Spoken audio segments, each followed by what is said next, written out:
Good morning everyone, I hope you're all fine. Ali here, and just wanted to come on today really to talk about prophecies. And have any of you had anything, something that you've thought or knew that was going to happen and it has? Have you thought, I don't know, like a premonition, that deja vu that we get all the time. That deja vu, when we know we haven't been anywhere or to a certain place, and we know we haven't done something, and yet it comes back when we're there. It's like, I've done that before, like a past life, or like a premonition. I'd be interested to know if any of you have, and what happened? What did you know what was going to happen before you were told, or before you saw it, or before you experienced it? What happened here? I'd love to know, because this like really interests me. And that leads on to my next bit, which is this. Nostrodamus, the most famous visionary of them all. Well, I got this because, as I say, I'm interested in, like premonitions, visions. They're saying at the minute, like the guy who created The Simpsons, a lot of the things that he's done in The Simpsons have come... Sorry about that glow on my glasses, there's nothing I can do about that, it's a window. The things that he's done in The Simpsons years ago have now got a connection to what's happening now, and things that have happened, which he's put in the show loads and loads of times. And it's like come true, do you know what I mean? It's like he had a vision when he wrote the storyline, or he saw the storyline, and it's come true. Is he a Nostradamus? Is he a modern day visionary? I think we all see things, we all can sense things, but we don't always act on them, and we don't always, class them as they're going to come true. And a lot of times things don't, but sometimes they do, but in a different way than what we've seen them. Do you know what I mean? We might see or think, I don't know, oh, next week I'm gonna, this is gonna happen. And it might not happen in exactly the way that we see it, but it might still happen. Do you know what I mean? Sorry, my bloody hair's doing my nutting, it won't stay back. Needs a bloody good cut. Anyway, I'm waffling. But I see this on Amazon, and I hadn't really seen it before. I've watched a lot of sort of programs about Nostradamus and everything. I can never say it right, and I saw this and I thought, I'm going to get that, because A, the price, which was absolutely mental. It was £7.51. Okay, £7.51 on Amazon, and comes in a okay box. The cards come in two parts. They come split. I don't really like that, but they don't actually, they're not warped, yeah? But it says on the back, the most famous visionary of them all, Michel de Nostradamus, 16th century French apothecary and seer, is best known worldwide for his visionary insights and collections of prophetic writings. First published in 1555, the prophecies has rarely been out of print since his death, and has attracted a following that credits him with predicting many major world events, including the rise of Hitler, the assassination of Kennedy, 9/11, and most recently the Japanese earthquake and tsunami. That's my little dog barking in the background. Less known is that in 1994, the Italian National Library in Rome, a manuscript believed to be by Michael de Nostrodamus, was discovered along with 80 mysterious paintings, drawing heavily on the symbolism of the tarot. With great excitement, John Matthews and Will Kinghan realised the implications of this work, and after much research now bring it to fruition as the Lost Tarot of Nostradamus, with fresh translations of the original quatrains by Caitlin Matthews. The astounding power of the prophecies is married to the predictive imagery of the tarot for the first time. This is, without question, the ultimate oracle from the primary prognosticator, and probably one of the most important decks of our age. And it's published by Tarot, which I'll be quite honest, I've not heard of. But yes, and you get a book with it, and the book is really good, really good. It's 159 pages, and in each one, like, you've got, I'll go, yeah, there you go. The cardstock is not amazing. It's okay. It shuffles okay, but it's more, I don't know, feels cardboardy. But I'm not moaning. Do you know what I mean? It's for £7.50. You get the book and the cards and information. So I'm happy. Yeah. This one, I will do your flip through, but I just want to show you this one. The Fool. It says, the Fool is one of the most ancient characters in the history of the world. He is the traditional safety valve, the one who bursts the balloon, who challenges the establishment, who moves at his own pace in the world.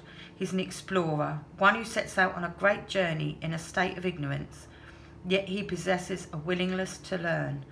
An outsider, exempt from retribution even when he speaks against those in power.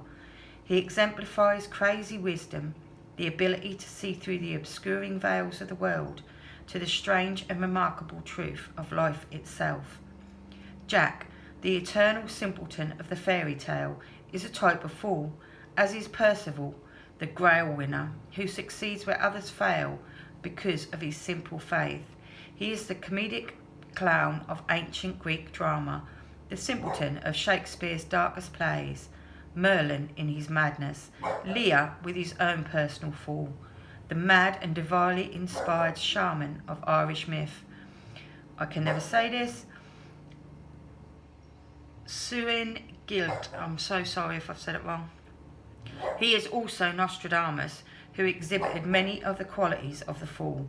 He was a visionary who was often perceived as mad, a wise woman who seemed to act without thought, a joker who talked through strange and unlikely actions, a wanderer who seemed without goals, yet who kept to his path with a diligence seldom equalled. In the context of the Lost Book, we may be reminded of the 13th century story of the wandering Jew, who, according to legend, mocked Jesus on his way to the crucifixion and was condemned to walk the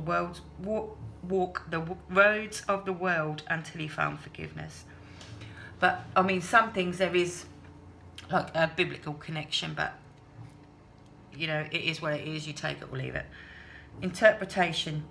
Because he is outside the world, the Fool has no number, and his ability is not only to represent the seeker, but to appear anywhere and everywhere in the tarot.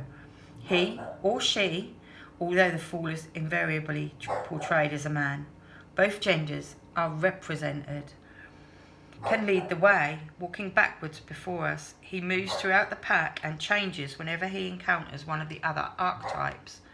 We might see him as a blank page, waiting for words to be written that will explain his journey. He is literally a wild card, beckoning you to follow wherever he leads, wherever it may be. And then the prophetic reference is the UK Race Relations Act of 1976, which gypsies and Irish travellers as ethnic groups, which recognised gypsies and Irish travellers as ethnic groups. So at the bottom, okay, of all the major arcana, you've got this description on every card, but at the bottom of the major arcanas, you've got a prophetic, that's right, reference. So, for instance, the magician, all kinds of strange beliefs and skills manifest. Probably the end of the 20th century, when belief in alternative spirituality was at its height. So it's got all that in there. And then about... Betsy, will you shut up? Thank you. You've got normal bits on every other card. You haven't got swords, wands, cups. You have got stars, which are swords, suns, which are wands, moons, which are cups, and spheres, which are pentacles. So they are what you have got in the deck. As I said, the cardstock is not amazing. It's not, you know, it's pretty sturdy. You know, it shuffles well. I've put it back into order. But here we go, I'll give you a flip through of the cards now.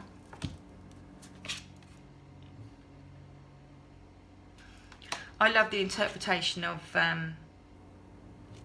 the devil. And what he says in the book about the devil is, to me, is really cool. I just love it. There's so much to look at in the pictures. You know, it's really cool. She's not going to shut up, is she? She's a twat. The Hermit is pretty cool as well. But I love the artwork on it. I think that's really, really cool. But I mean, £7.50, guys. £7.50, 51. Sorry. I got this for.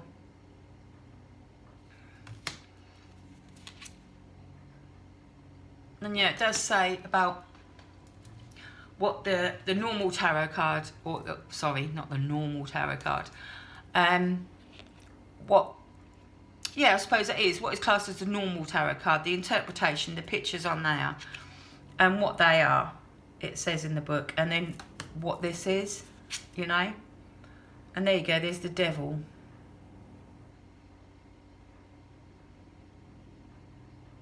I think that is such a cool card. You know, because this one is about, as it says, you know, that is about empowering yourself. You know, do you know what I mean? Do you know when people think that they're the be all and end all, when they think that they're I don't know what the hell word to use, when they think they're better than everybody else and that they've got more to offer than anybody else has, when they big themselves up, arrogance. Do you know what I mean? When you think you're better than everybody else, and you know, everybody's beneath you and things like that. The Tower. The prophetic, I can't say that bloody word properly. I want to read you, where does it say? It says the Tower, the prophetic reference, the attack on the Twin Towers in New York on September the 11th, 2001, the hubris of capitalism brought into contact with its own transience. And that was one of his paintings. You know, not one of his paintings, one of his prophecies.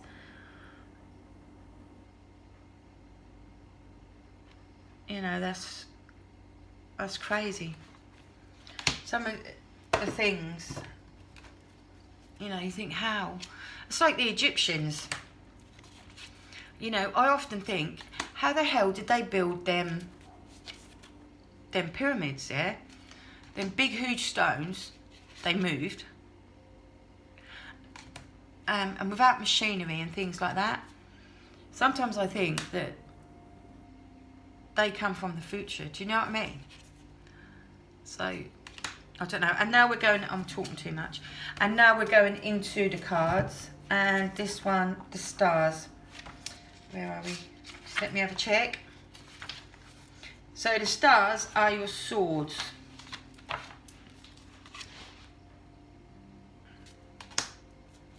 And I like that because you've got the older and the younger woman. And, you know, what is it that you're not seeing? You're trapping yourself, aren't you?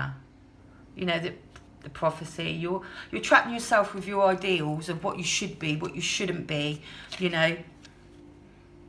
And that's... Your mind is keeping you where you are. That's the Two of Swords to me. And this one is the Six of Swords. You know, and that's like your journey, you know, when you're journeying. Well, that's meant to be the dove, what took the olive branch to the ark. And, you know, you're moving forward, you're going out of where you should, where you shouldn't be, and to where you want to be.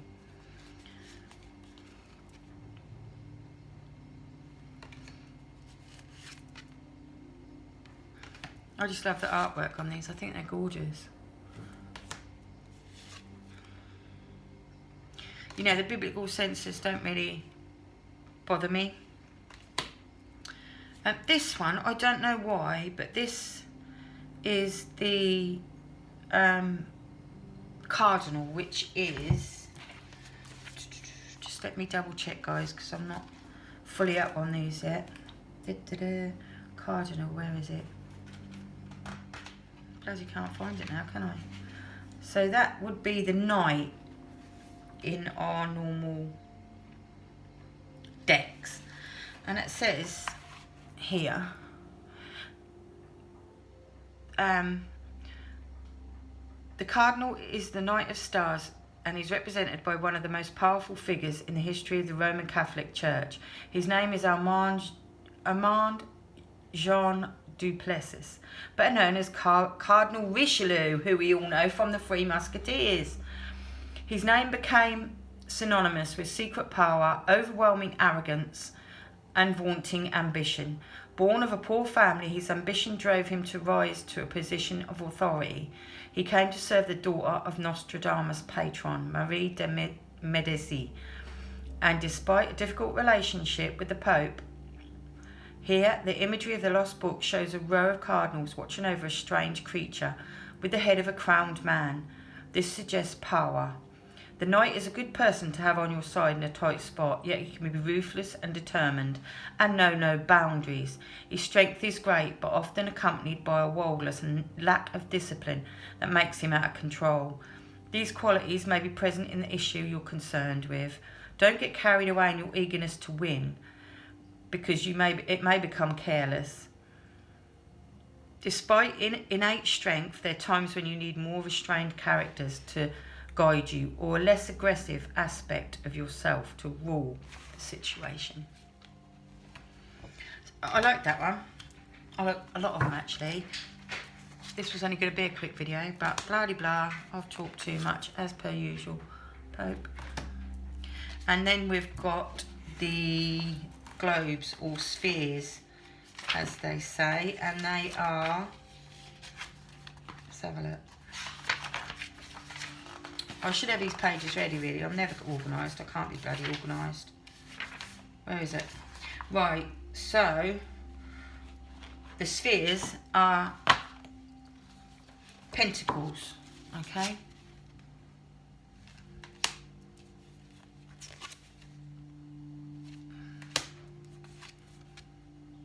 You can see the shapes behind.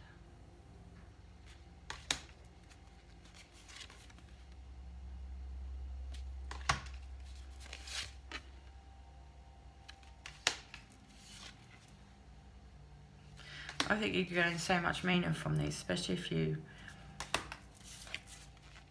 like look through. That reminds me of a rocket. Space.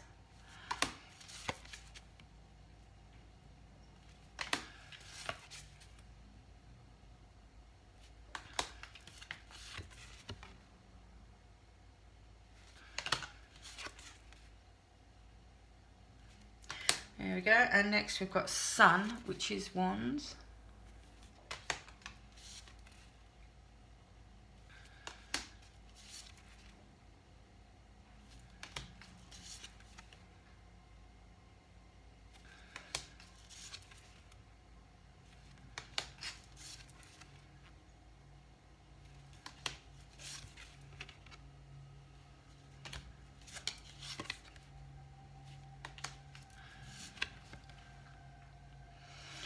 This one, I don't know why,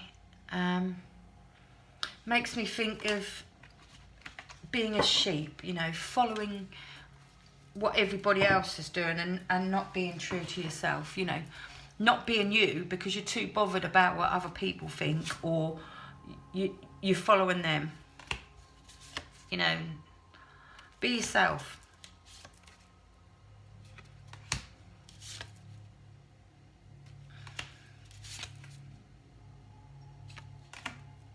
You know, if you follow where everybody else goes,